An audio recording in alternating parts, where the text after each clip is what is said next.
Well, good morning, everyone. Well, I guess it's not morning anymore. It's almost noon. Thank you for joining us today. I'd like to welcome you to this session. And I would like to ask that as you're joining on, if you could please locate your chat button, and if you would please type in your name, your facility name, the state you're with. It really helps us to have a good idea of who's joining in on the call today. So really appreciate that if you can do that for us. Um, and I think, you know what, we're just going to go ahead and get started. It's time.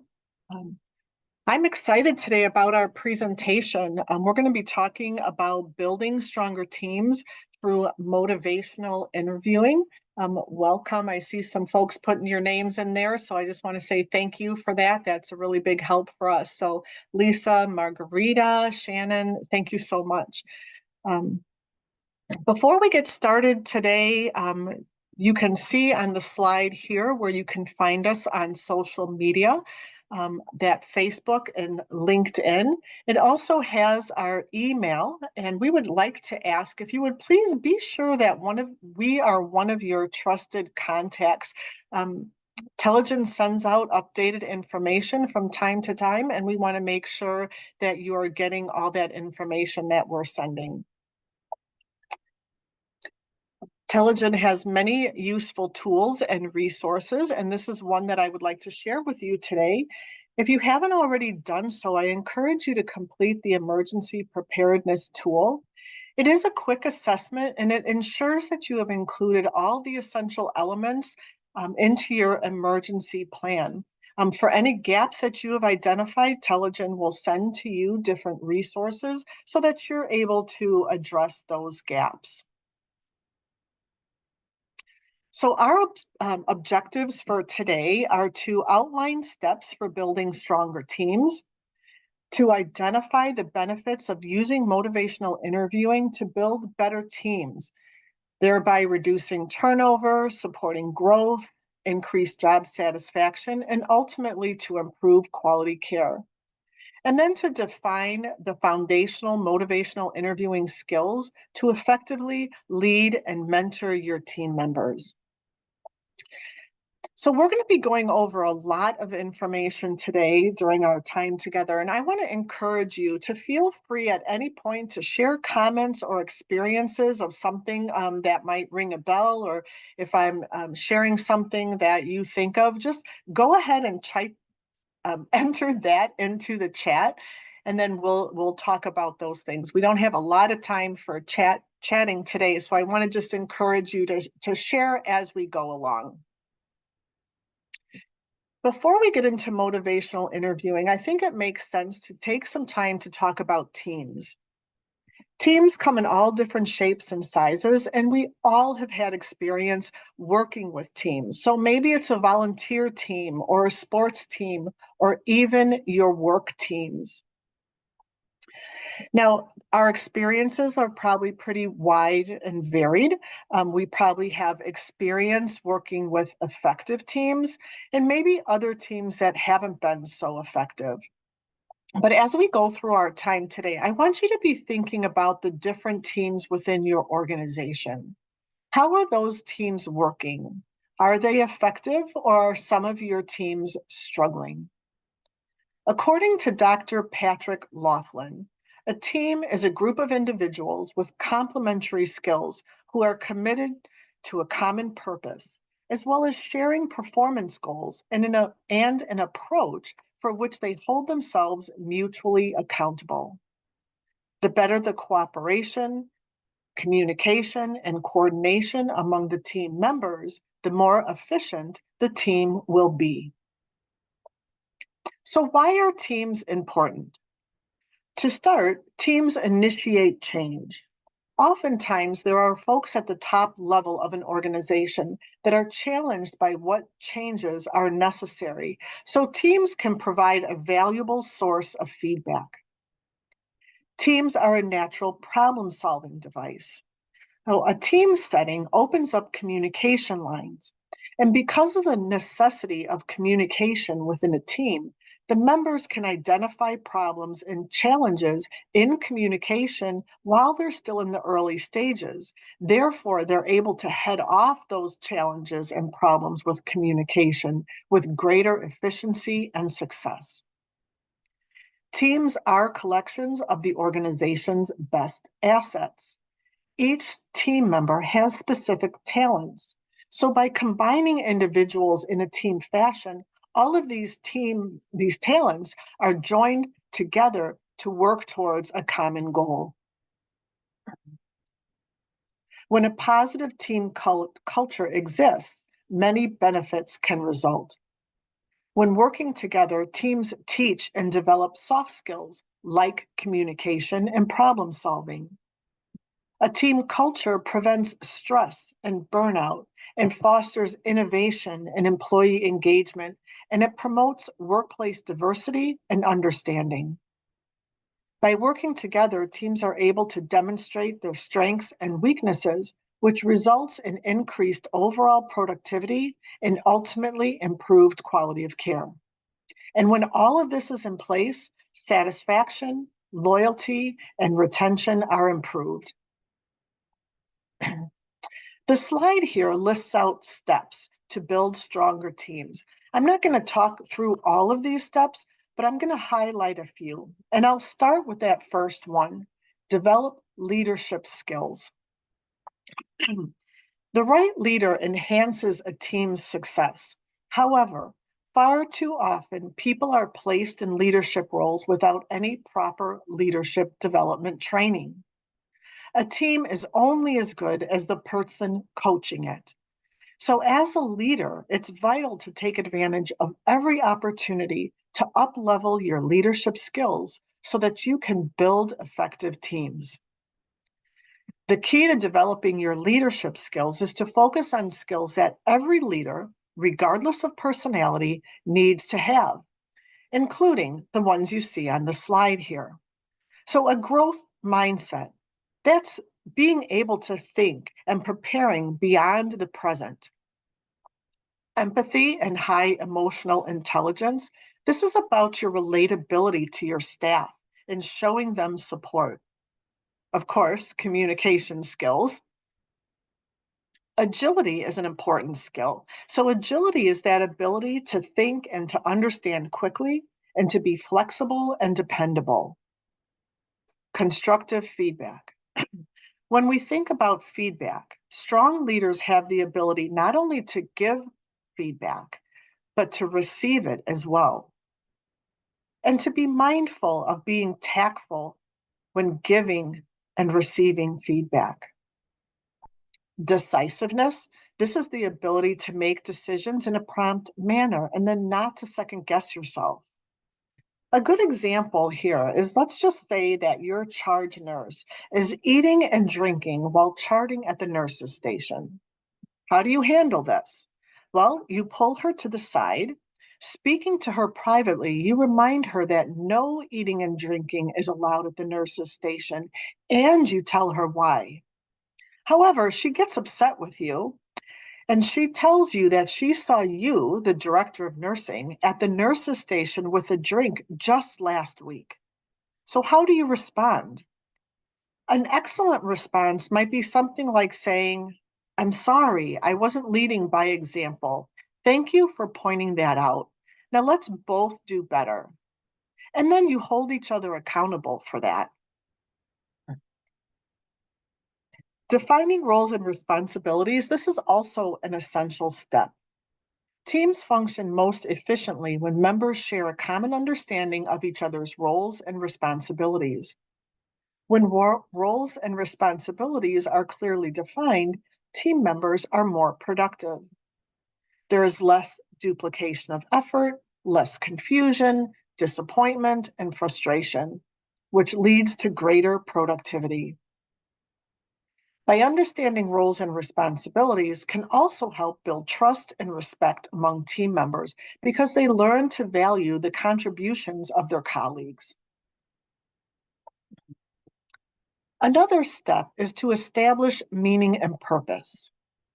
Finding meaning in work isn't just a way to survive a crisis or to avoid employee burnout. It's about making sure that your teams are motivated to innovate, create, and propel the organization forward. People who are passionate and motivated help fuel team effectiveness because they deeply understand how their work contributes to the organization's overall success and objectives. Communication. Now, this is huge, huge.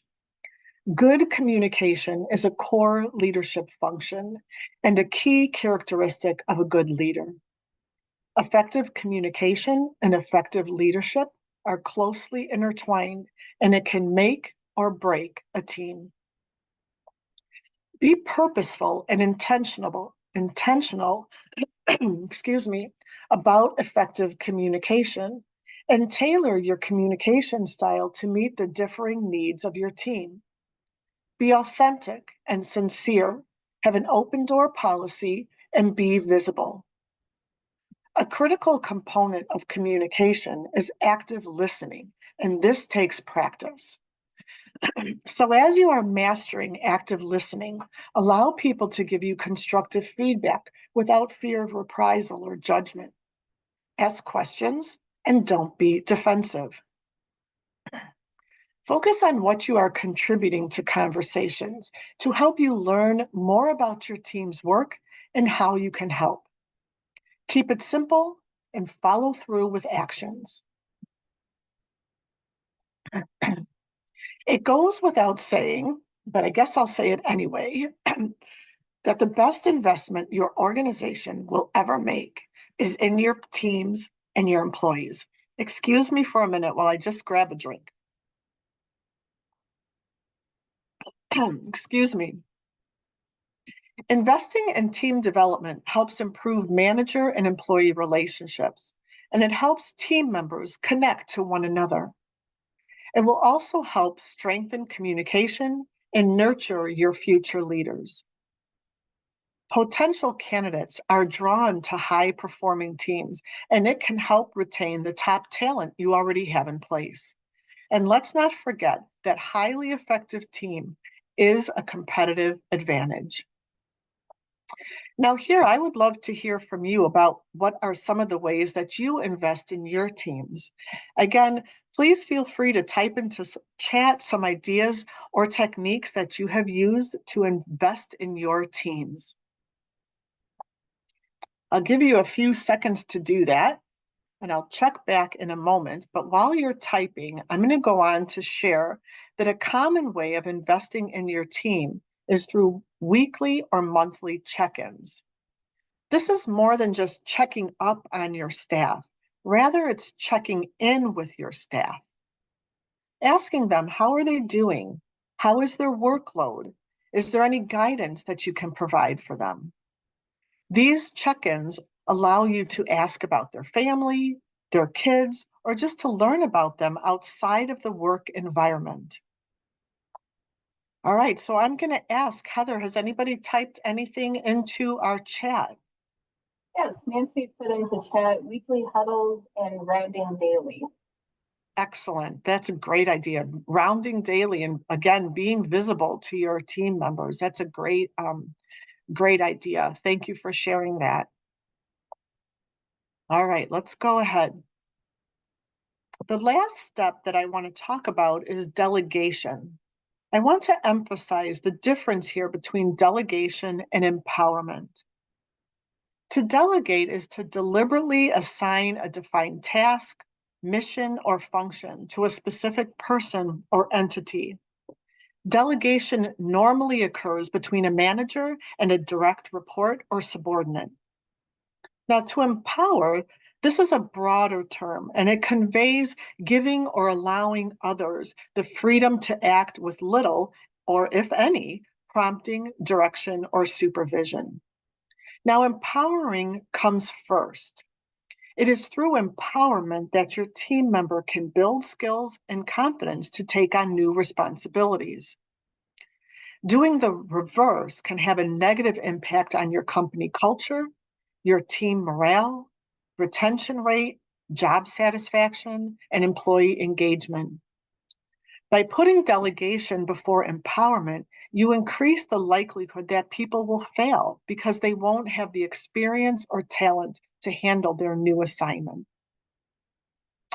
Now, so far, we've talked today about teams and the benefits that go along with with a team culture. But how do we make this happen? And this is where motivational interviewing comes in. Motivational interviewing is an evidence-based approach to behavior change. Motivational interviewing was developed by Miller and Rolnick as a guided style of counseling, and they are quoted to say that motivational interviewing is a collaborative, goal-oriented style of communication with a particular attention to the language of change. Motivational interviewing is a guided style of communication designed to empower people to change by drawing out their own meaning, importance, and capacity to change through respectful and curious collaboration. It's not about getting people to change, rather, it's about conversation techniques to drive change. And the rest of our session today, it's not intended to be a full course on motivational interviewing. Rather, we're going to share some foundational concepts to assist you in developing relationships and support team building. And we're going to start by watching a short video. So let me pull that up. Fundamentally, motivational interviewing involves a change in role, a change in how you think about what you're doing. You're not the expert there to fix the person. You don't have to make the person change. The truth is, in fact, that you can't make a person change. You don't have to be the one to come up with all the good ideas. A person with really good ideas is sitting across from you and may have better ideas than you do. It's not like a competitive sport. It's not like wrestling where you try to defeat and pin and outsmart and outwit the person. It's more like dancing together, moving together, adjusting your movements to the other person. Overall, motivational interviewing is not a directive approach. Neither is it just a following approach. Following is listening to the person and kind of going wherever they go. Motivational interviewing is in the middle, between those two, and we describe it as guiding.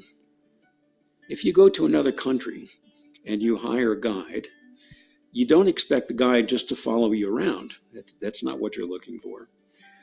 Neither do you expect the guide to order you when you will arrive, when you will leave, what you want to see, what you will enjoy, what you're going to do. That's not a good guide either.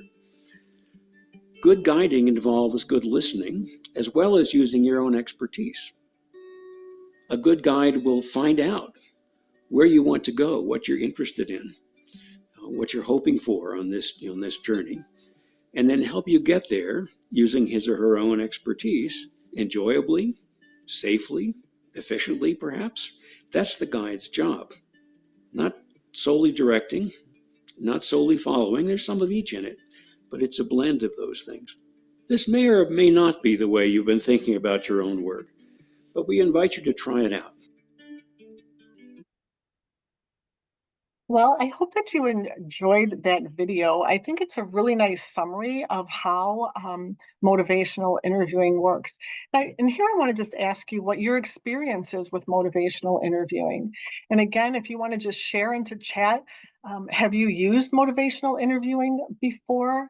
Are you familiar with these techniques, or is this something totally new to you? And as you're typing that in, we're going to just continue to move forward. So there are benefits to using the motivational interviewing style.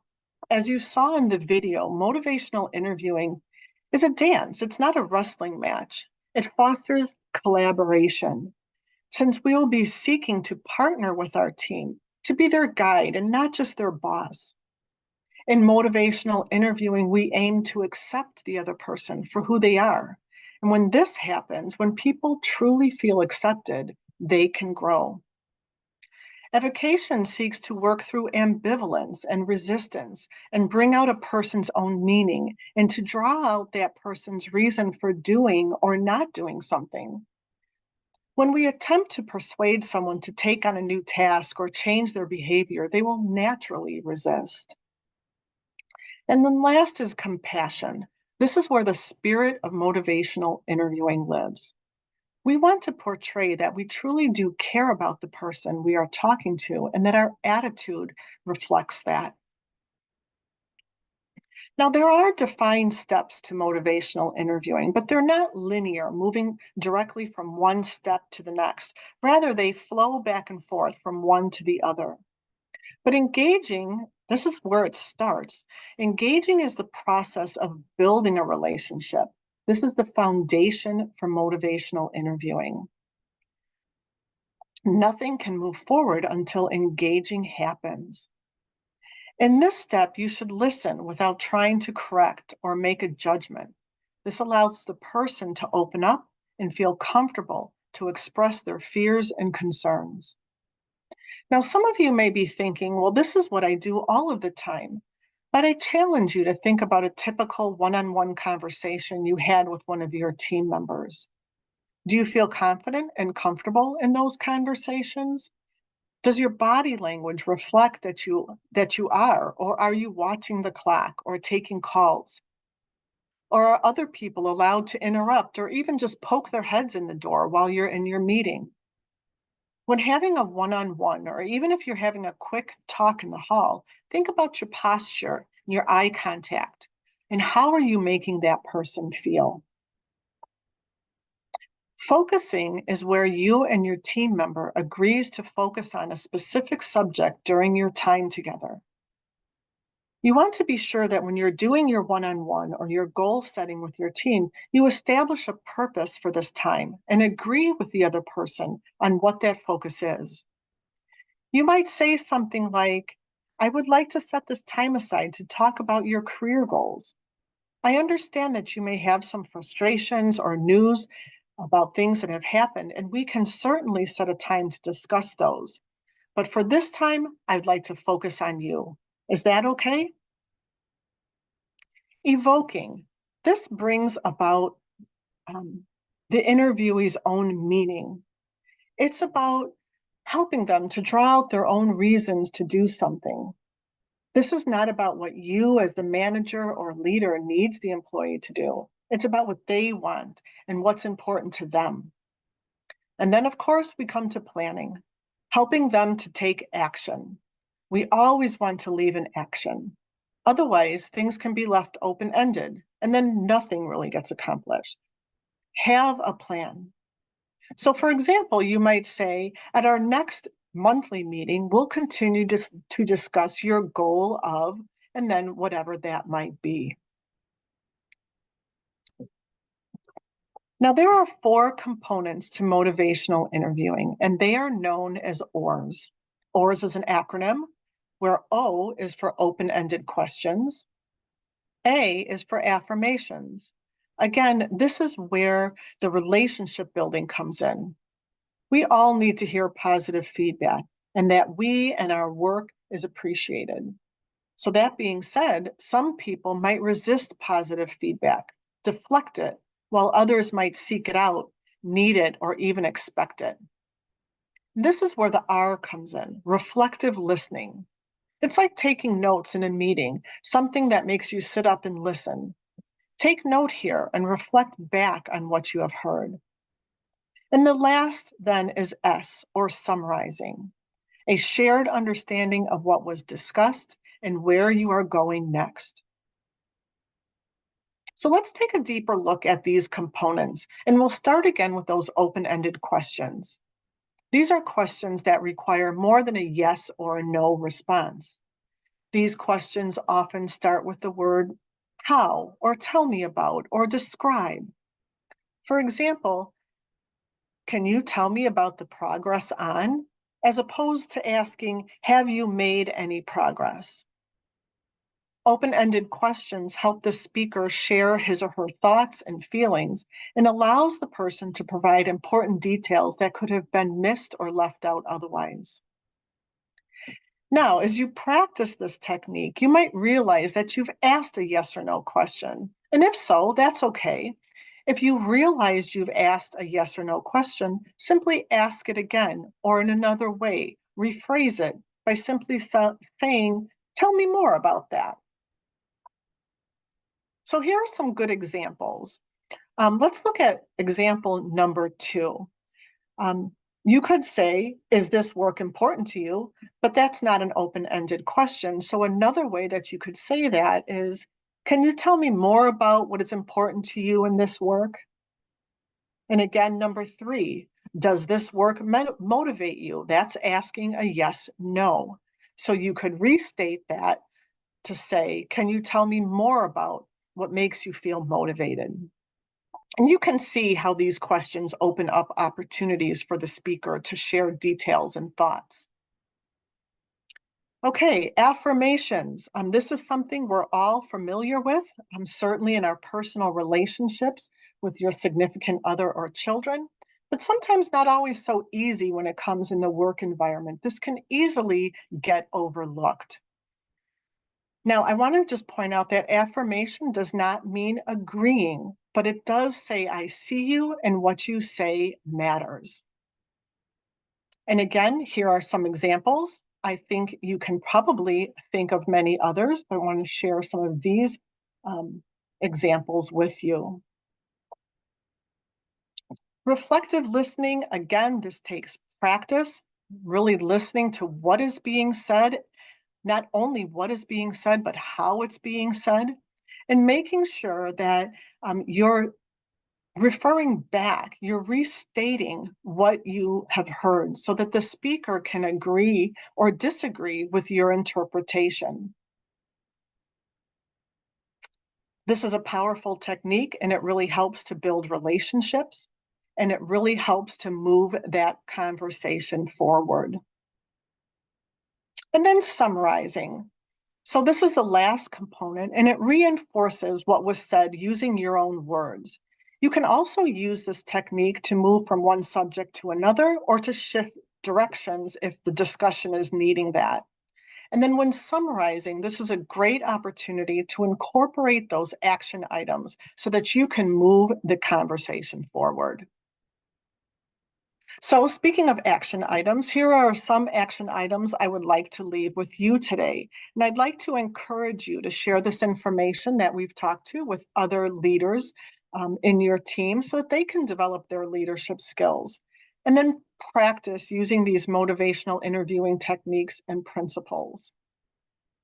Now, I know there was some comments that were shared in the chat. I especially like Margarita's